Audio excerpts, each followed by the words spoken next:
Okay, imagine this for a second. You're sitting in a completely dark room. Think, early 20th century. You can kind of smell the oil and hot metal in the air. Right. And in the middle of this room, there's this device just humming away. Genevieve Barron, in her book, she calls it a magic lantern. It's basically an old school projector. Exactly. And at the back of this machine, there's a light source, a really bright, steady beam. And that light, she says, that's your will. Okay. Then you take a glass plate, a slide, and you put it in front of the light. That slide is your specific thought, your mental picture, and whatever is on that glass, it gets projected onto this huge screen in front of you. And that screen, well, that's your life. That's your reality. It's such a powerful way to start because it breaks it down so clearly. You have the power source and you have the blueprint. Yeah. The light and the slide. Right. But here's the thing that really got me. The machine is never off. The light is always on. It's running all the time, 24/7. So the question isn't if you're projecting something. You always are. The real question is, what in the world is on your slide? Yeah. What are you showing on the screen? Are you projecting a clear, beautiful image of what you actually want? Or is the slide all scratched up, chaotic, maybe a total blur? Or even worse, are you projecting a slide of the very thing you're afraid of? Because the light doesn't judge. Yeah. The light just projects. Whatever you put in front of it, that's what shows up. So today we're going to continue our journey into Genevieve Barron's Your Invisible Power. Last time we talked about the big ideas, order and visualization. Really broader concepts, yeah. But today we're getting under the hood. We're moving from the theory into the actual mechanics of it all. How do you go from just wishing for something to actually having it? It's really a shift from passive hope to what you could almost call active architectural thought. Barron is so specific about this. This isn't just daydreaming. They're all. It's a mental process, almost like engineering. You brought up the magic lantern, and that analogy is perfect because you have to have both components working. The energy, your will, and the image. And if one of them is off? The whole thing gets distorted. If the light flickers or the slide's out of focus, the projection on the screen of life is it's a mess. So we are going to break down exactly how you can clean up that slide and how to steady that light. There is a lot to get through here, from the things that block your signal like hurry and doubt to a really practical step-by-step exercise you can actually do today. It's going to be good. If this episode helps you, please hit like and subscribe for the next one. So let's start with the core principle. We sort of need to lay down the ground rules for this whole projection process. All right. So Barron's main thesis, it sounds deceptively simple. She just says, you attract what you consistently picture. And I have to admit, my first reaction for a modern reader is that it sounds a little bit like, The Secret. Like magical thinking. Yeah. Just picture a sports car and poof, it's in your driveway. But that's not what she's saying at all, is it? No, not even close. And she gives a brilliant example to ground this, to pull it away from magic and into physics, really.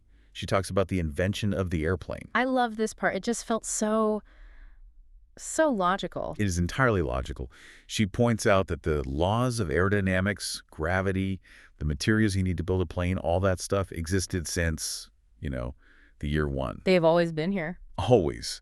The laws of physics didn't suddenly change to let the Wright brothers fly. Gravity didn't just take a holiday for them. Right, so the potential for flight was always there. It was just floating around as a possibility. Exactly. The forces of nature are constant. So what changed? The human mind? The human mind changed. Yeah. Specifically, the mental mold, the actual concept of a flying machine.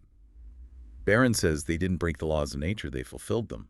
They built a mental image of a machine that worked with those laws in a very specific, orderly way. And because they held that image really steadily, even with all the crashes and failures, they eventually attracted all the right resources, the insights, the physical parts, to finally make it real. That's such a key distinction. They didn't create flight. They just arranged existing stuff in a new order that allowed flight to happen. Precisely. And that brings us to this phrase she uses all the time. Order is heaven's first law. It sounds a bit poetic, almost biblical. It does, but in her context, it's actually very technical. Okay, so let's dig into that word, order. Why is that the cornerstone of this whole idea of attraction? Well, she connects visualization directly to order. She says visualization is just the process of placing your thoughts in their natural element. Think of it like a messy room. Okay. When you clean it up, you aren't creating new things. You're just putting everything where it belongs. Mm-hmm. Visualization is doing that, but with your thoughts. And most of our minds are, let's be honest, a total junk drawer. A complete junk drawer.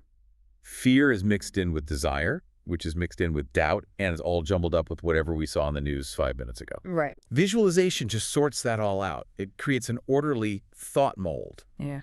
And because the universe itself runs on, from planets orbiting to the structure of an atom, when your mind is orderly, it just naturally syncs up. It becomes mentally aerodynamic. So if I'm getting this right, attraction isn't about pulling things toward you out of thin air. It's about organizing your own mind so that you become compatible with the thing you want. That is a perfect way to say it. Compatibility.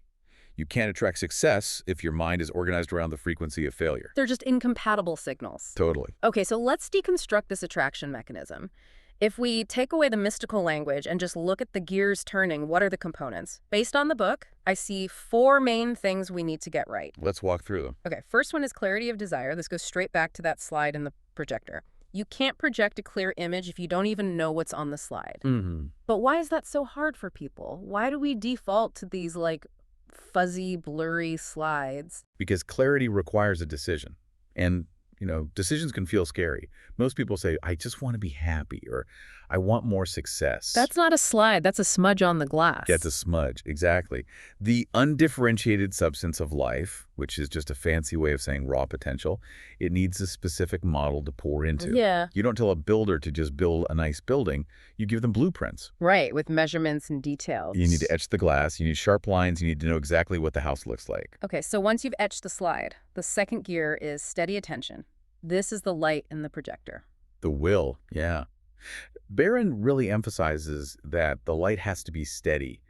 If you're watching a movie and the bulb is flickering every few seconds, you can't follow the story. And this is where I think we modern people really have a problem. We have strobe light minds. That's a good way to put it. We focus on something for 10 seconds? Then a notification pops up, then we worry about lunch, then we check an email. Our light is just flashing all over the place. Exactly. If you hold an image for 5 seconds and then get distracted, the light is flickering. The image can't set. She talks about a steady beam. Now, this doesn't mean you have to concentrate so hard your head hurts. We'll get to that. But it means the light of your interest has to stay on that one slide. Keep the slide in the slot and the light on. That's it. Okay, that leads to the third component, which I think is maybe the hardest one for people to wrap their heads around, matching feeling. You have to live in the picture. This is the real game changer, is the difference between just a thought and an actual belief. You can intellectually picture a goal, like a new job. But if you feel anxiety or doubt while you're picturing it, you're sending a mixed signal. A completely mixed signal. So if I'm visualizing $1 million, but my stomach is in a knot because I'm worried about rent, what am I actually projecting, the money or the knot? You're projecting the knot. You're attracting the anxiety. Barron says you have to live in the picture as an existing fact. You feel the relief, the pride, the joy of the accomplished goal right now. That feeling is the magnetic part. It's the emotional signature. Oh, the picture provides the shape, but the feeling provides the charge, the weight. And that brings us to the fourth gear, which I think separates the dreamers from the doers. Aligned action. This isn't just about sitting on the couch and meditating until a check shows up in the mail. No, and she is very, very clear on this. There's this misconception that visualization means you don't have to do any work. Yeah. That is completely false. Right. Remember the story of the businessman who visualized success. He didn't just visualize the money. He visualized himself meeting clients and supplying their needs. He visualized the activity. And then, in his day-to-day life, he acted in a way that matched that picture. So aligned action means doing the things today that the version of you in that picture would just be doing naturally. It closes the gap. If you visualize yourself as a healthy, fit person, but you spend your day on the couch eating junk food, your actions are just canceling out your image. You're literally wiping the slide clean every day. So you have to ask yourself, what would the me who already has this be doing right now? And then you go do that one small thing. So that's how the machine is supposed to work. Slide in, light on, feeling matched, action taken. Simple enough, but it's obviously not that easy. Or everyone would have everything they want. Exactly. So we have to talk about the signal blockers, what jams the projector. The biggest one, and she spent a lot of time on this, is what she calls mental hurry. Oh, man. I feel personally attacked by this one. She says hurry is a form of fear. It's such a profound insight. We tend to think of hurry as, ambition or drive, but Barron says, no, look deeper. Why are you rushing? Because I'm afraid I'll miss out, or there isn't enough time. Right. The belief underneath is that the thing you want is running away from you and you have to chase it. That is pure fear, fear of lack. So when you're in that state of mental hurry, you're vibrating at a frequency of fear. So even if your slide is a picture of success, the light shining through it is colored by fear. And the projection on the screen is just a distorted mess. Wow. So trying to force the outcome actually pushes it away because the signal you're sending is, I don't have this and I'm terrified I never will. Precisely.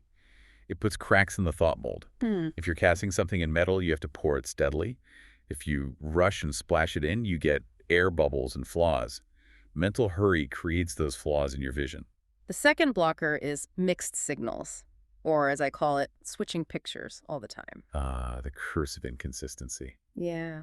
On Monday, you visualize a beautiful house in the country. They're all in. You can smell the fresh-cut grass. Totally. Yeah. Then on Tuesday, you see a cool apartment on social media and you think, maybe I should live in the city. So you start visualizing that instead. I have done this so many times. I want to be a writer. Then the next day, no, a software developer. Then no, a farmer. Barron says the plastic substance of the universe, that raw potential, it never gets a chance to set in the mold. You're just constantly shaking the tray. It's like planting a seed, then digging it up the next day to check on it, then planting a different seed in its place and wondering why nothing's growing. That's a perfect analogy. You keep changing your order with the kitchen and eventually the chef just gives up. You have to hold the order steady. And this connects right to the third blocker, which is maybe the most dangerous one, doubt. Yeah, doubt isn't just neutral. She calls it an antagonistic element. It's an active force. Antagonistic element, that sounds aggressive. It is. Think about the projector again. If steady attention focuses the light into a sharp beam, doubt is like throwing a handful of dust in the air. It just scatters the light. So doubt is basically taking a tiny hammer and just shattering the glass slide you just carefully prepared. Or just turning the focus knob until everything is a complete blur again. Every time you think this isn't going to work or who am I to have this, you are actively dismantling the very thing you're trying to build. Okay, let's make this more concrete. The book has some great examples, these little case studies. I want to walk through 3 of them because they cover the big areas of life: work, relationships, and habits. These are so useful because they show how the technique is applied in different situations. It's not just about getting rich. Let's start with work. There's a story about a woman in New York. She was out of work, needed a job, and was probably feeling all of that hurry and fear we just talked about. Right. Now notice what Barron had her do. She didn't just sit there and repeat, I have a job, I have a job. Too vague. A smudge. Exactly. They built a very specific picture. She visualized herself in the exact position she wanted. Not just the job title, but the whole environment. The feeling of being at the desk, the interactions. The details really matter. They do. And apparently she got a call that same afternoon. But what's really interesting is what you could call the proof action. When you hold that image, you can't help but start acting differently. This goes back to aligned action. If you truly believe you're employed in that role, you stop acting like you're unemployed. Yes. Think about the psychology. If you truly believe you're a successful professional, how do you answer the phone? How do you walk? You carry yourself with a different energy.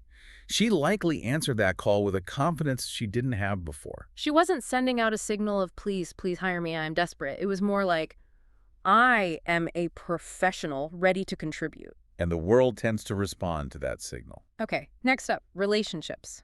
This one is tricky because it involves other people and you can't control them with your mind. No, that's manipulation, not attraction. A very important distinction. But there's this story about a couple. They wanted to get married, but they had no money. Financial lack was the problem. And this is a beautiful example of focusing on the end result, not the means to get there. They could have obsessed over the problem. We're broke. How do we get money? Which just creates more stress and probably leads to fights, which pushes the marriage even further away. Right. Focusing on the lack just amplifies the lack. Instead, Barron told them to focus on the feeling of being married, of living in their home together, to see the harmony, to picture the quiet evenings. So they focused on the feeling of the marriage itself, not the problem of the empty bank account. And this is where the chosen response comes in. If you're visualizing harmony in your relationship, you have to prove it. If you visualize a loving marriage in the morning, but then you snap at your partner over lunch because you're stressed, You just canceled your order. You switched the slide. it's a hard pill to swallow, isn't it? You have to start being the thing you want to attract. So you decide beforehand to respond with respect, even when it's tough, because that proves to your own mind that the harmony is real. And in the story, the means arrived. The money showed up once their internal state was in order. Because order was restored internally first. Last one, habits. This is about the businessman who felt like he was drifting. I think so many of us can relate to that feeling. Just sort of floating through the day, reacting to everything, not really steering the ship. Drift is the total opposite of a steady will. So how did he apply this? He built a very specific mental picture. But notice the details. He didn't just visualize a pile of money. He visualized himself in his office, meeting clients, and this is the key part, understanding their needs perfectly. He saw the interactions going smoothly. He visualized the competence that leads to the money. He practiced the routine in his head. He was laying down the neural pathway. Modern sports psychology completely confirms this. We know mental rehearsal fires the same parts of the brain as actually doing the thing. So by visualizing the routine of being a focused, successful person, that behavior became the path of least resistance when he got to the office. Exactly. You're greasing the groove. By the time he walked into a real meeting, he'd already done it perfectly, 100 times in his mind. His body just followed the script he'd written. So for anyone listening who wants to be more disciplined, the takeaway isn't just to try harder. It's to visualize yourself doing the disciplined things so often that it starts to feel natural. You visualize the process, not just the outcome. Okay, we've got the theory, the blockers, the examples. Now I want to get listeners to actually do this. We've put together a little guided exercise based on Barron's instructions. Let's call it the Aligned Desire Practice. And remember, the key word here is order. We're just ordering the mind. Well, if you're not driving, you can close your eyes. But if you are, just follow along mentally. Step first, name one desire in a single sentence. Keep it simple. And that single sentence is so important, right? Because confusion is the enemy here. If you can't say it simply, you don't really know what you want. Exactly. I am in excellent physical health. I am happily employed in a creative role. Simple. Clarity is power. Okay, got your sentence. Step second, describe one simple scene that implies it's already done. And this is key. Not the process of getting there, but the result. Right. So if you want the promotion, don't visualize the interview. Visualize your boss shaking your hand and saying congratulations. Or see the new nameplate on your desk. The end scene. Step third, hold that scene calmly. No straining. This is where so many people go wrong. They clench their jaw. They try to force the image out into the universe. Barron says it should be like just viewing a landscape. Just look at it. Relaxed. If you're straining, it means you're doubting. You're trying to force it because you don't believe it can happen naturally. Just let the light shine through the slide. Step fourth, match the feeling to that completed scene. Ask yourself, what's the main emotion here? Sometimes it's excitement, but often it's actually relief or gratitude. Relief. Feel that relief now. Thank goodness it finally happened. I'm so grateful to be here. Let that feeling wash over you. Okay, step fifth. Choose one action today that proves you believe this. This is the bridge from the mental to the physical. If you visualize that promotion, maybe today you spend 15 minutes organizing your current files. Or you dress a little sharper for your video calls. Something physical. It can be tiny, It right? should be tiny. It's a signal to yourself, not a marathon. And finally, step sixth, remove one contradiction. This is the cleanup crew. Identify one thought or habit you have that cancels out your practice. If you visualized health, but you keep telling people how tired and achy you are, Stop saying that. stop sending the contradictory signal. If you visualized wealth, stop complaining about how expensive everything is. You have to protect the new image you just created. That brings us perfectly to the common mistakes. Barron gives these really practical warnings, and I think we need to go through them so people don't fall into these traps. First one, talking about it too much. Secrecy creates potency.